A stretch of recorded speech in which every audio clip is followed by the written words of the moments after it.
So welcome in the next lecture of microeconomics. Uh, and in this lecture, we are going to discuss the GDP and the related aggregates. We are going to discuss what exactly is mean by the GDP and all these aggregates. It's like what is gross versus net, then national versus domestic, factor cost versus market price, the current price versus constant price, and then we will discuss the national income. What is national income?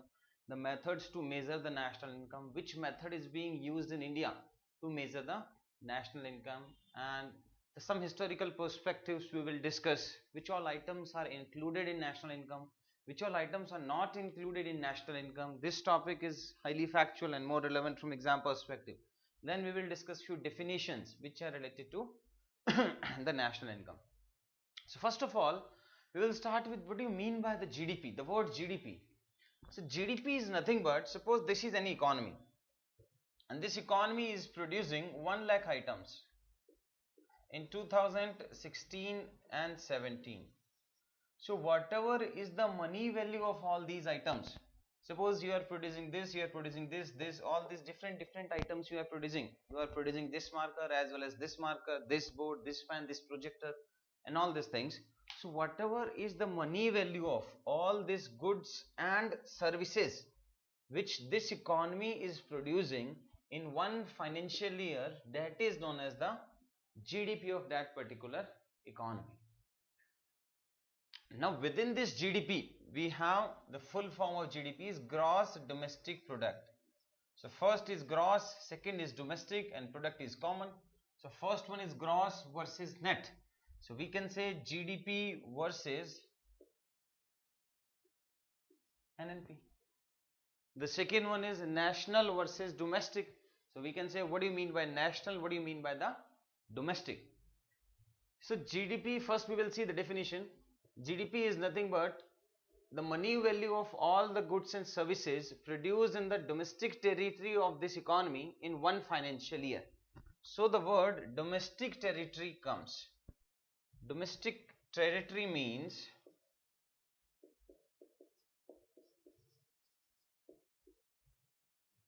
it means the political boundary plus it means the territorial water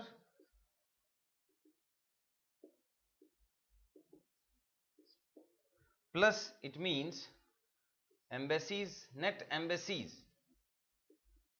It means net embassies and consulates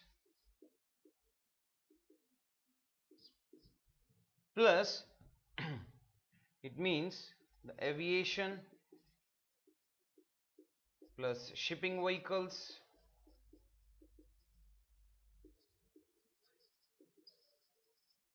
so all these they are regarded as the domestic territory, and whatever you are producing, the money value of all the goods and services which are being produced in all these areas in one financial year is known as GDP. So political boundary, we need the geographical boundary that we have. In case of India, you know, the total geographical boundary of India is 3 lakh square kilometer.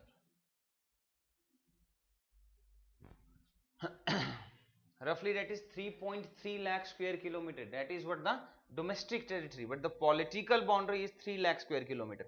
Then we have something known as territorial water.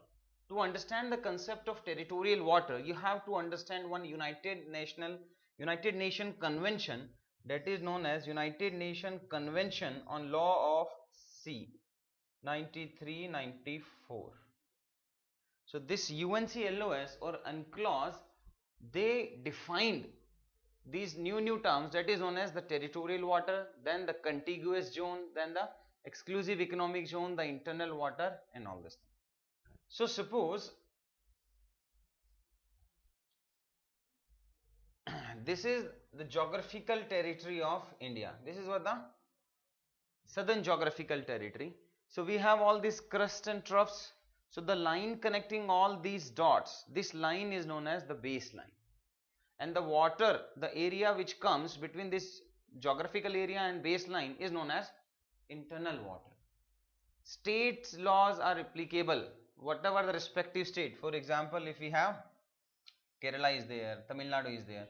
So Tamil Nadu's laws, state laws are applicable in this particular area. Then we have the territorial water up to 12 nautical miles. This area again belongs to Government of India. It belongs to India, and union government laws are applicable in territorial water. After territorial water, next 12 nautical miles is known as the contiguous zone, and under this contiguous zone only 3-4 Indian laws are applicable. Which all 3-4 laws? It is like pollution related laws, then we have the immigration related laws, then the taxation like customs and all. So only all these laws, all these Indian laws are applicable in this contiguous zone. For rest of the thing, no Indian law is applicable here. And 200 nautical miles from this baseline, this full area is known as Exclusive Economic Zone, EEZ. What is the significance of Exclusive Economic Zone is, whatever the natural resources that are available in this area, they belongs to this particular host country. That we have that Bombay Sea, right? So that Bombay Sea is 170 nautical miles from this baseline. So the exploitation of the natural resources, be it fisheries or petrol, diesel, crude oil, whatever it is, that belongs to this particular country. And what is the significance of territorial water? The territorial water is regarded as the domestic territory of that particular country. In case of contiguous zone, these 3-4 laws are Indian laws are applicable in this area. From the territorial water, innocent passage is allowed. Innocent passage means if the ship is not containing any ammunitions and all these things, then you don't have to take permission from the respective country. It's like you don't have to take permission from India if it is a passenger ship and all these things. But if this is no military exercise of some other country can take place in this area. But of course, yes, as per UNCLOS, the military exercise of any other country can take place in contiguous zone. And exclusive economic zone, the only relevance is the natural resources, the exploitation of the natural resources. The rough value of this exclusive economic zone of India is 23 lakh square kilometer. Then we have, just like that political boundary was 30 lakh, it is 23 lakhs. So this is territorial water. Then we have net embassies and consulates. So first of all, just write down, just Google out the homework. What is the difference between embassies and consulates? Net embassies and consulates means, suppose this is India and this is USA. So in USA, there will be one embassy or consulate of India. Similarly, in India, there will be one embassy of USA. So net means this minus this. Indian laws are applicable in this embassy and USA laws are applicable in this embassy. So whatever the money value of the goods and services which are being produced in this particular area, they will be counted under the GDP of USA, and whatever goods and services, their money value will be counted under GDP of India. So that is why it is net embassies and consulates. I can give you a brief difference between embassies and consulates. Embassies, they are all only in the capital of that particular country, and consulates, the purpose of embassy is for the diplomatic relations, and the purpose of consulates, it is for the trade relation. So there can be more than one consulate in any country, but there is only one embassy in that particular country. Then the net aviation, the shipping vehicles and all these things. So if suppose a ship has landed in USA and in this state of USA there is no capital punishment, but if this is Indian ship, so Indian laws will be applicable, and because in India we have capital punishment.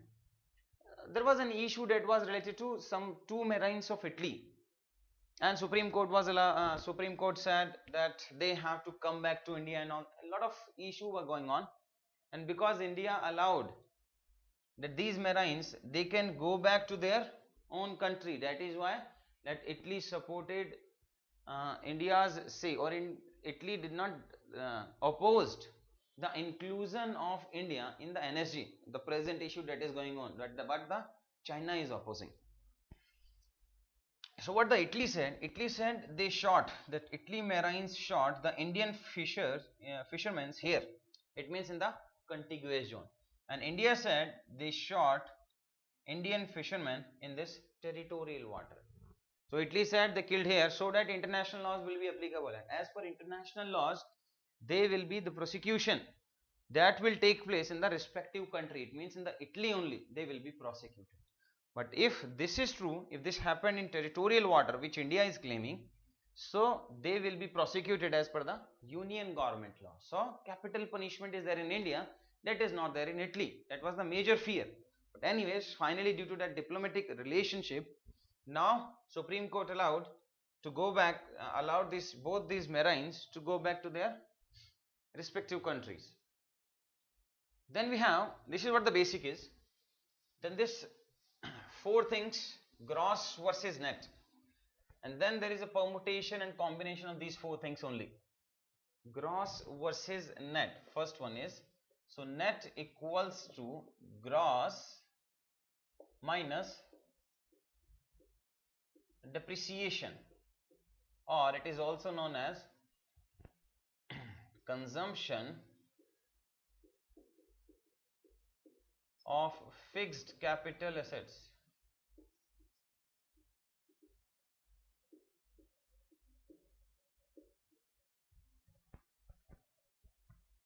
You know, we have capital assets as like some machinery is there, and there is some wear and tear which is related to that particular machinery. Suppose this year you have purchased a car, next year there is some depreciation in the value of the car.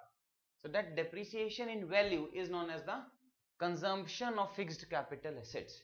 So gross minus depreciation is known as net. So we can say GDP is there. What is the relationship between NDP, net domestic product, and GDP is NDP equals to GDP minus depreciation. So this will be one example. So net equals to gross minus depreciation. Every year there is some depreciation in the capital assets, and you have to subtract its value from the gross to calculate the value of the net. So this is first, gross versus net. The second one is national versus domestic.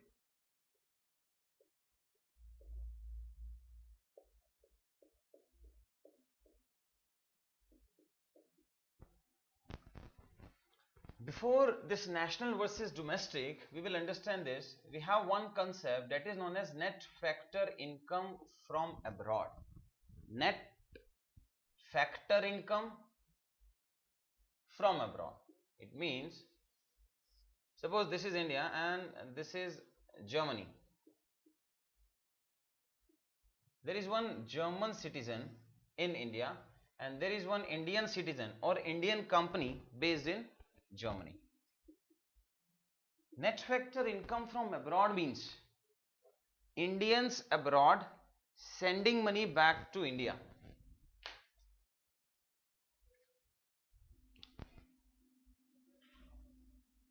And foreigners in India sending money back to their respective or the host country. So the net effect of this is known as net factor income from abroad. Suppose one company is there, one company Microsoft is there, which is based in USA. So Microsoft, if start a new business in India, so they will send back some money, whatever the profits they are earning, so they will send back that particular profits. They will have some shareholders, so they will send back the dividends. One US citizen is there in India and sending money, some money back to their to the family. Similarly, some Indians are there abroad and they are sending money back to India. So the net means the first, Indians abroad sending money back to India minus foreigners in India and sending money back to their respective country. That is known as net factor income from abroad. So national equals to domestic plus net factor income from abroad. If the value of net factor income from abroad is positive, and if its value is negative. If its value is positive, national will be more than domestic. If its value is negative, so national will be less than domestic. National or domestic means we can say GDP and GNP, gross domestic product, gross national product, or we can say national income and domestic income, which we will discuss later on. So this GDP and GNP, this net factor income from abroad also includes remittances, and you know remittances of India is highest in the world. Our people which are living outside, they are sending the maximum money in the world. Remittances of India, it is roughly $70 billion, which is highest, even above China. In case of China, it is slightly more than $60 billion, but in case of India, it is highest. When huge money is coming in India, so ideally our national income, it should be more than the domestic income. But please remember, this is not the case. Our net factor income from abroad, it is negative. When I am saying it is negative, it means what? More money is going out from India, because it is not only related to the remittances, it also includes the profit of the company. Suppose Google has set up one base in Bangalore, some other company has set up their base in Hyderabad. Across India they have set up, plus foreigners are there in India and they are sending money back from India. So this value outside, outward movement of money is more in comparison to the inward money. Although this value is also more, inward money, the money which is coming to India is more considerable, but it is less in comparison to the outward money.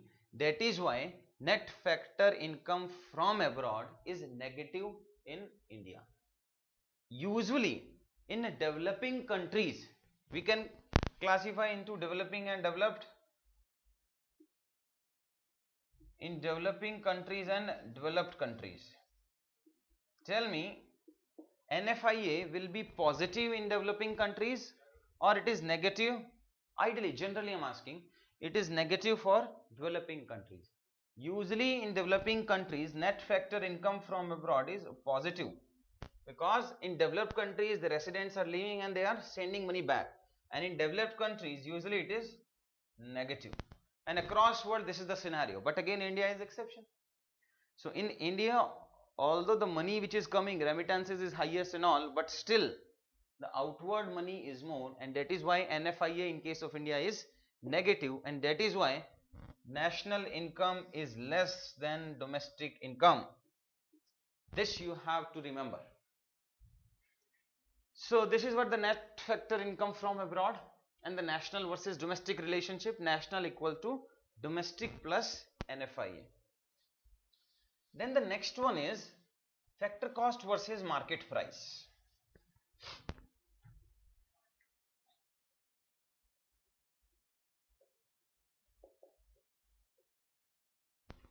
Suppose this is year, this is production,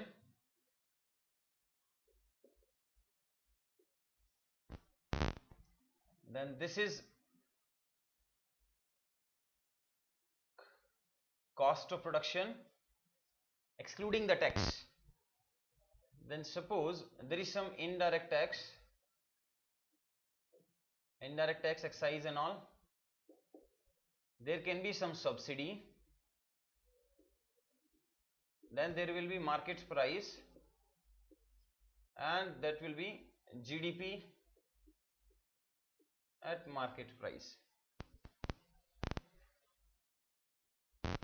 Suppose in 2015, 2016, 2017 or maybe 2018 if required. So in 2005 the production was 100. Number of items that you were producing is 100. The cost of production was 10 rupees. Indirect taxes was 0 rupees. No tax. Subsidy was 0. Market price was 10. What will be the GDP? What is GDP? the money value of all the goods and services. Because 100 goods you are producing, the price of one good is 10, so GDP will be 1000.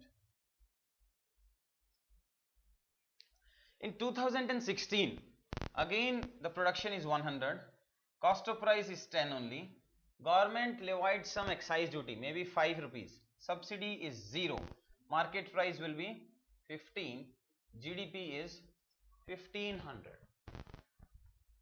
In 2017, again the production is 100, cost of production is 10 rupees. Cost of production, ideally it includes the tax and all, but here in this example I am excluding it. Indirect tax is 0, but government is giving some subsidy. Government wants to incentivize, government wants to increase the production of these items. So suppose government gave a subsidy of 2 rupees, the market price is 8 rupees, GDP will be 800. In 2018, production is of 100 items, cost of production is same 10 rupees, indirect tax is 5, subsidy is 2, market price is 13, GDP will be 1300. Can you see it that production is same, the cost of production is same, just by changing the value of indirect taxes and subsidy, which is an outside intervention of the government, has increased or decreased the value of the GDP at market price. So if actually you want to see, had there been any increase in the production or had there been any increase in the cost of production, you have to eliminate the impact of indirect taxes and subsidy. How you can eliminate it? That is known as factor cost. So factor cost equal to, factor cost means cost this particular thing, it equals to market price. Now you have to minus, this is what the market price is, 13. So from 13 you have to subtract this indirect taxes. So market price minus indirect taxes plus subsidy or minus subsidy, plus subsidy. So this will be the relationship between factor cost and market price. Factor cost equals to market price minus indirect taxes plus subsidy. Or we can say market price equals to factor cost, this will go there, so this minus indirect taxes will become positive, plus, and this positive subsidy will become negative. We can say net indirect taxes, where net indirect taxes, it means indirect taxes minus subsidies. So this is what the relationship between factor cost and market price. So there will be GDP factor cost equals to GDP market price minus indirect taxes plus subsidies.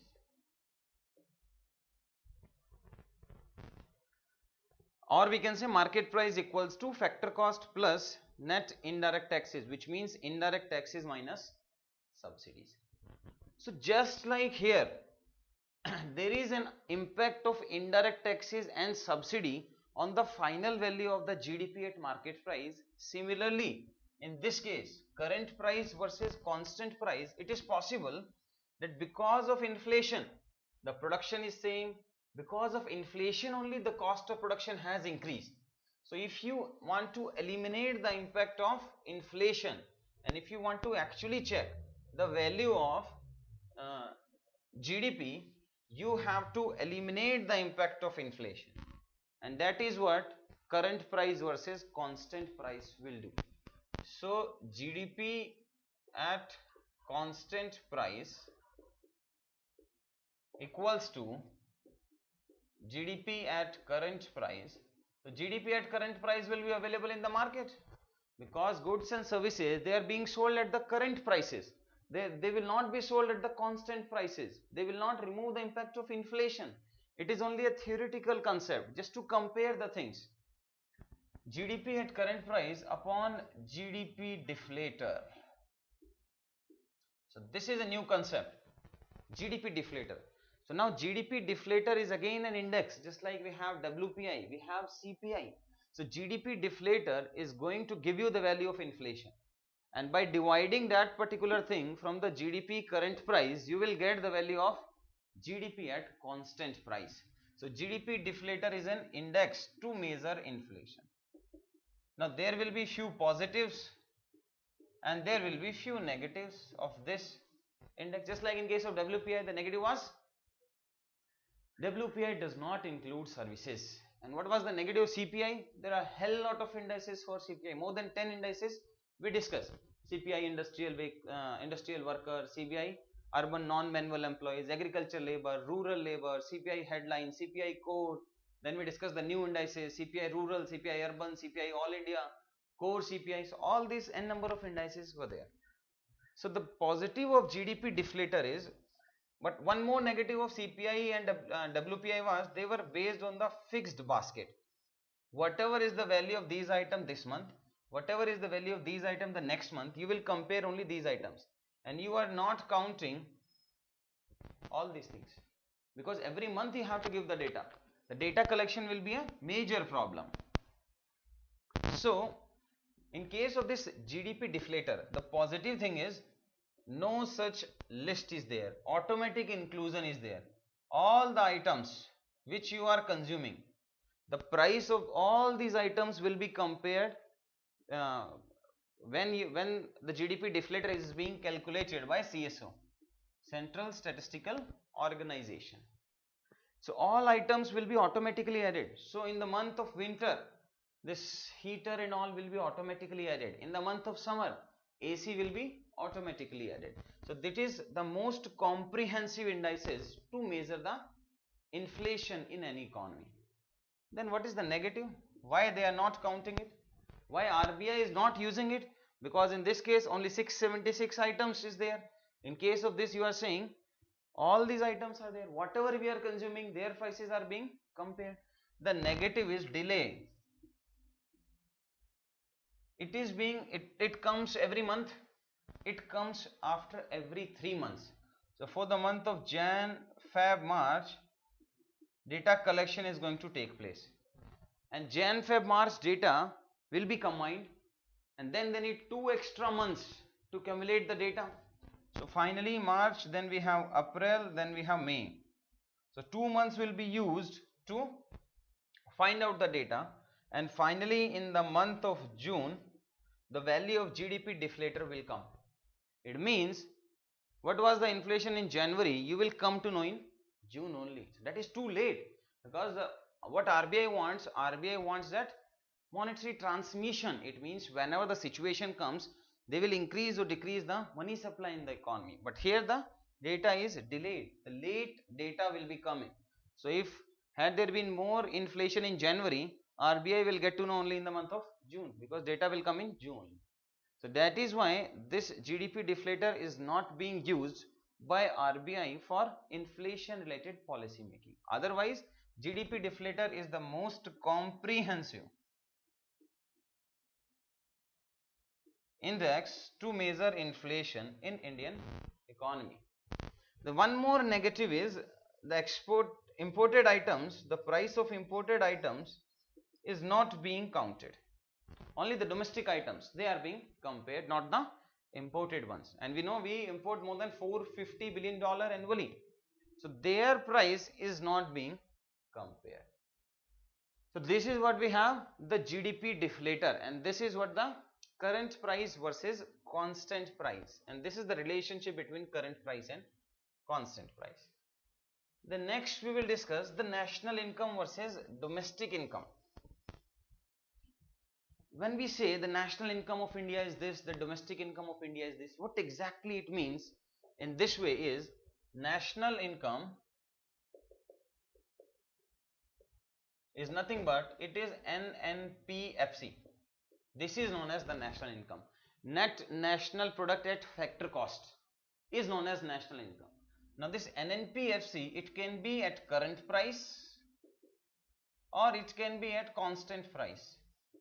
If it is at current price, it is known as nominal national income. If it is at constant price, it is known as real national income. Similarly, domestic income. Domestic income, it equals to NDPFC, net domestic product factor cost. Now again it can be further divided into current versus constant, but yeah, this is fixed. Factor cost is fixed. It cannot be market price. National income is NNPFC only. There cannot be GNPFC. This cannot be GDPFC. It is only NNPFC, net national product at factor cost, is known as the national income. And that national income can be further divided. Real national income, nominal national income, but that will be national income. Similarly, current price will be known as nominal domestic income. Similarly, this will be known as real domestic income. This is what the national income and the domestic income. Now, how to measure the measurement of the national income? So, I want to discuss the most simple example, the most simple economy that you can expect. It is like, suppose this is firm and this is the household. I am assuming that in this economy, there are only two entities. One is firm and the second one is the household. Whatever this firm is producing is being used or consumed by this household, and whatever is being consumed by this household, according to the demand of this household, this firm will produce the commodities and services, and there is no saving. So it says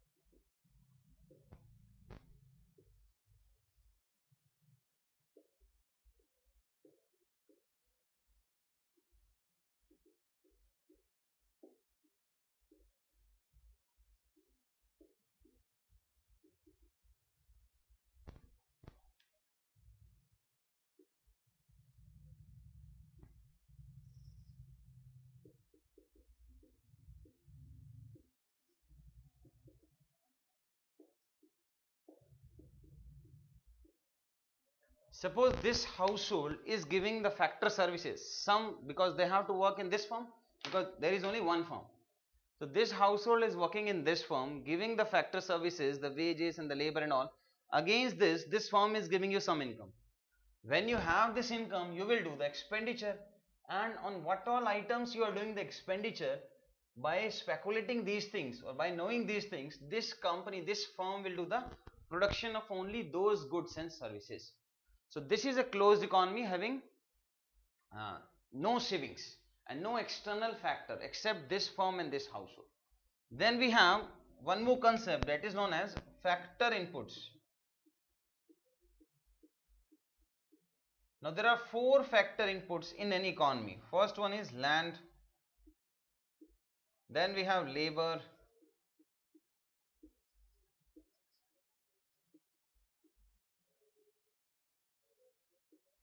then we have entrepreneurship, and then we have the capital, the machinery and all.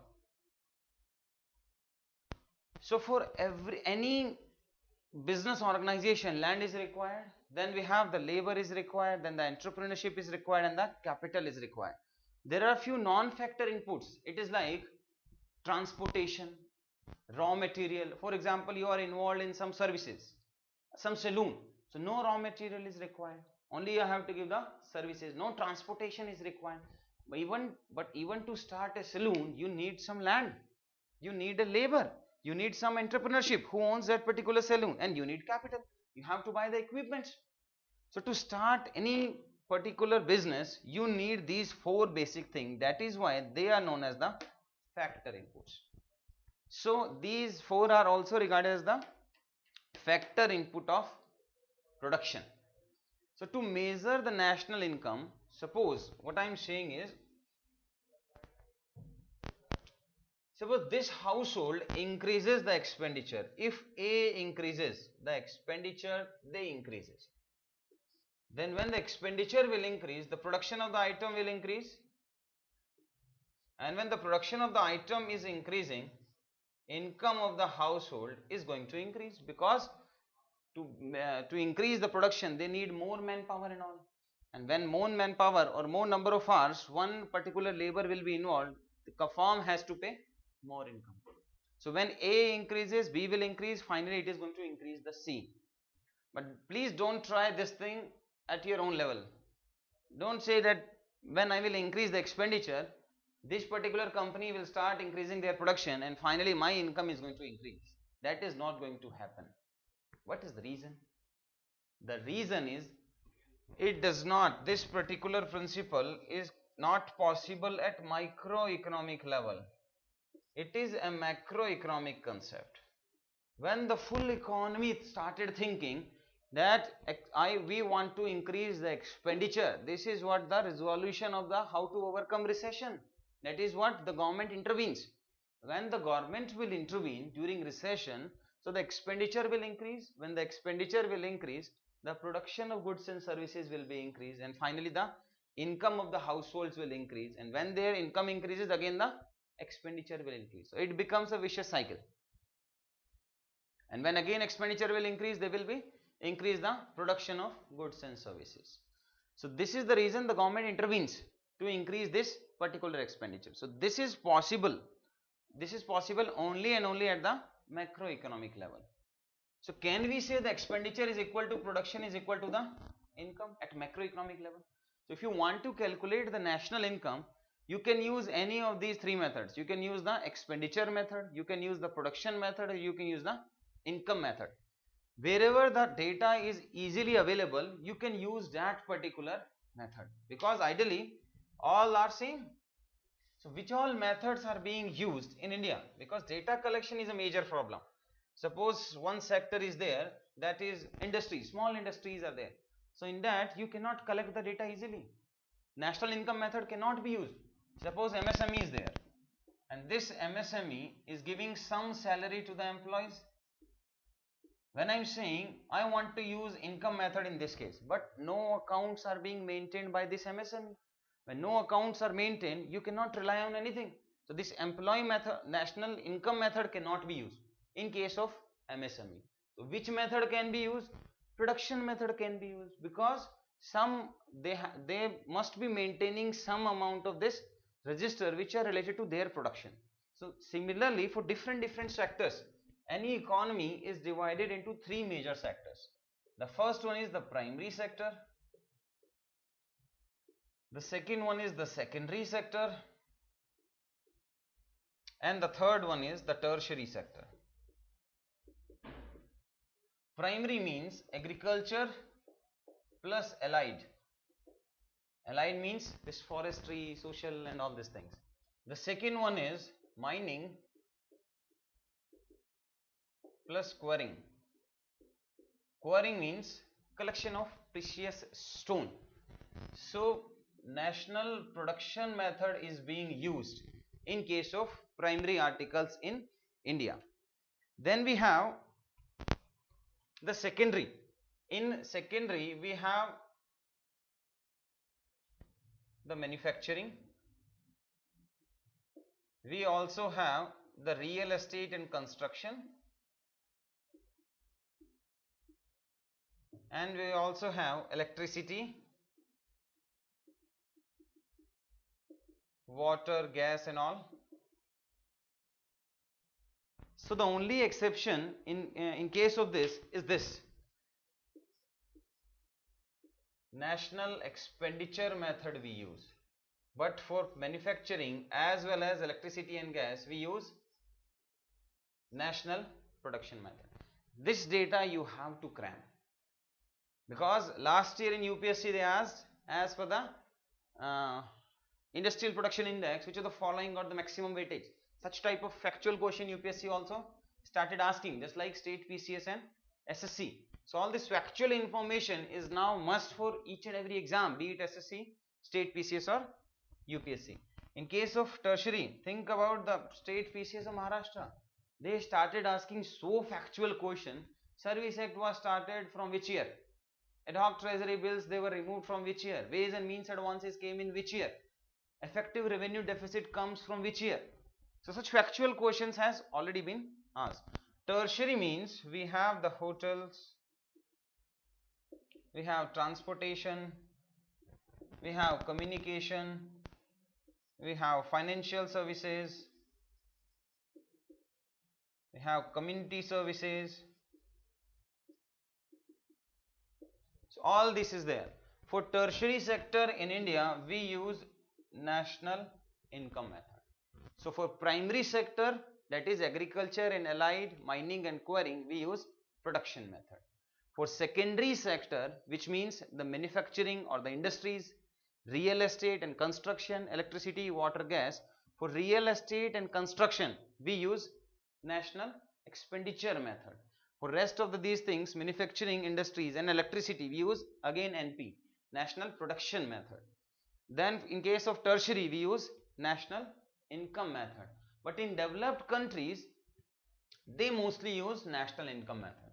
But in developing country like India, data collection is a problem. That is why we are using all these three types of measurement: expenditure for real estate, production for rest primary and rest secondary, and income method for this. Then the estimation of national income in India.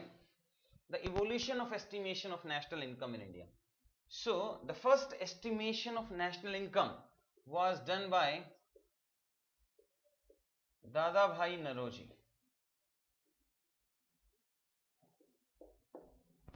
So Dadabhai Naroji wrote a book, Poverty and Un-British Rule in India.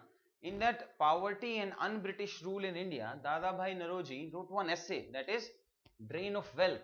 Under that Drain of Wealth, Dadabhai Naroji explained the systemic deindustrialization of the Indian, how India was forced to sell the raw material and to import the processed goods. So all this thing was explained under that Poverty and Un-British Rule of in India in that book. So it was the first time that the national income was calculated by Dadabhai Naroji.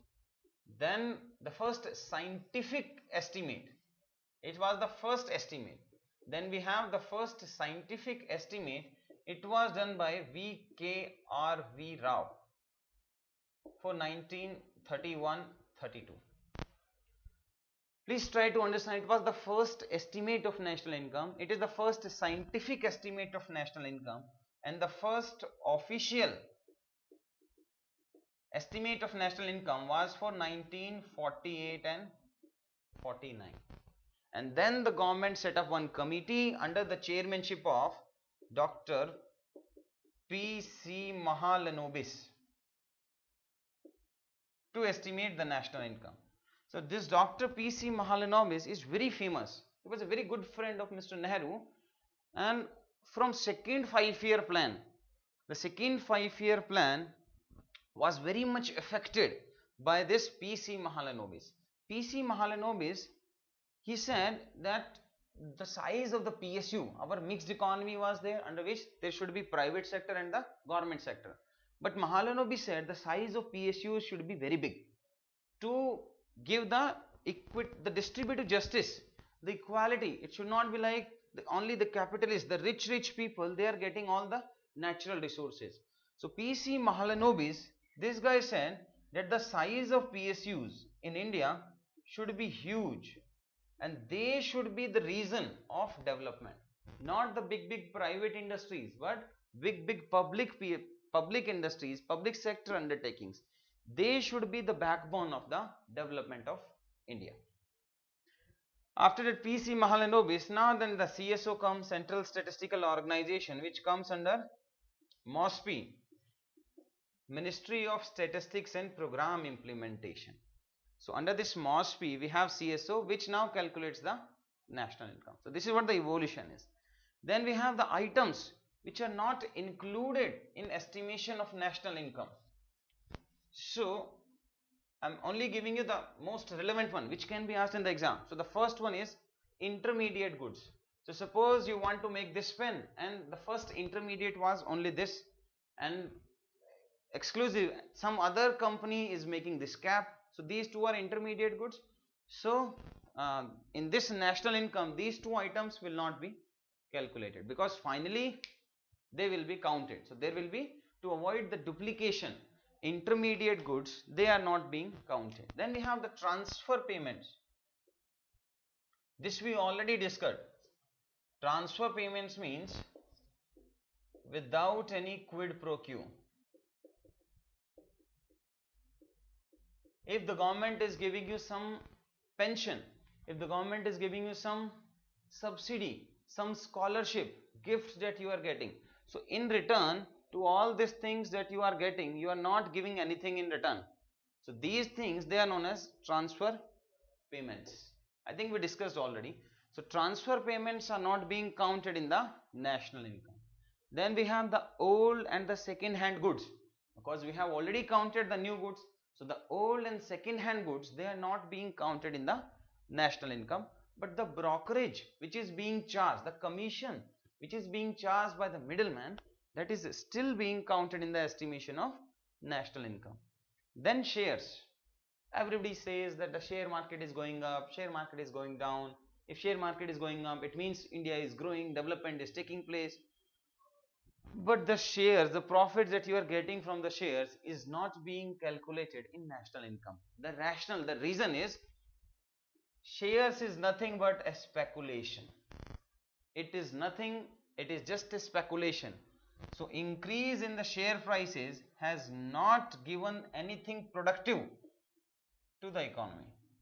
So no productive thing has taken place. It's only on the paper. It's only the expectation of the society that this company is doing well, so the prices of the shares will go up. So because no productive thing is happening, that is why the shares are not being counted in the national income. Then similarly we have windfall gains. Suppose you got the lottery.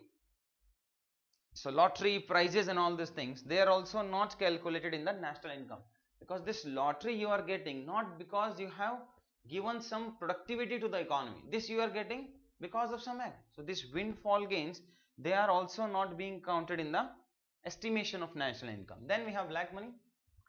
So why black money is not being counted? Because we don't know what is the value of black money. So unless and until we have a fixed thing, how can we find out? And there is one famous person which knows the value of the black money, and during the election time that guy promised that this is the value of the black money and each and every citizen of India will get 15 lakh rupees in their accounts. Anyways, and the last one is, the last thing which is not being counted in the national income is household services. So these household services, and especially the housewife services, the work done by maid is being counted in the national income, because you are paying something to the maid. But the work done by housewives, the work done by the family, the wives, they are not being counted in the estimation of the national income, because they are not getting anything in return in cash. So because they are not giving anything productive to the economy. This is what the process is. You can criticize it, but this is what, as per the CSO recommendations, they are not being counted in the estimation of national income, because whatever services they are giving by doing the household work, no productive assets are being made directly, of course. Then which of the items are included? Maybe we can say these items should not be included, but I'll say only two items. Two items are included. The first one is whatever things you are producing for self-consumption.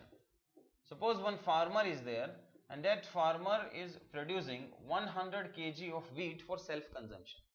So that will not be sold in the market, but still the items which you are producing for self-consumption, they will be counted under the national income. And the second one is self rented house. Imputed value or the estimated value of your house, because if you are not living in your house, you must be living in some rented accommodation. So self-rented house, rent of your house in which you are living.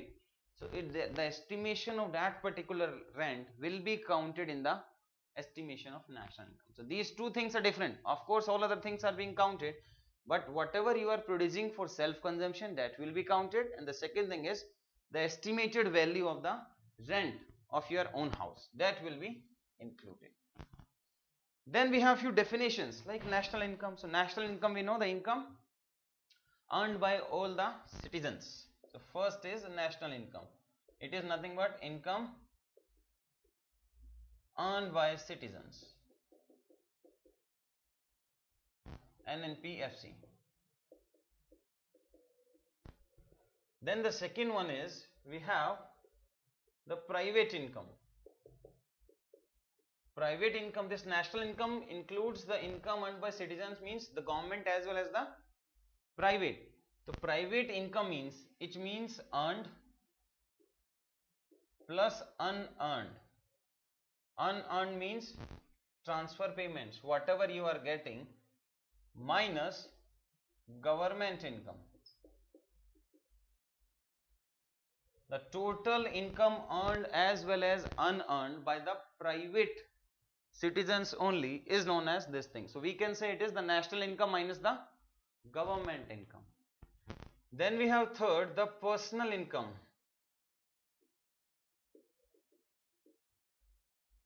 It means the income earned but not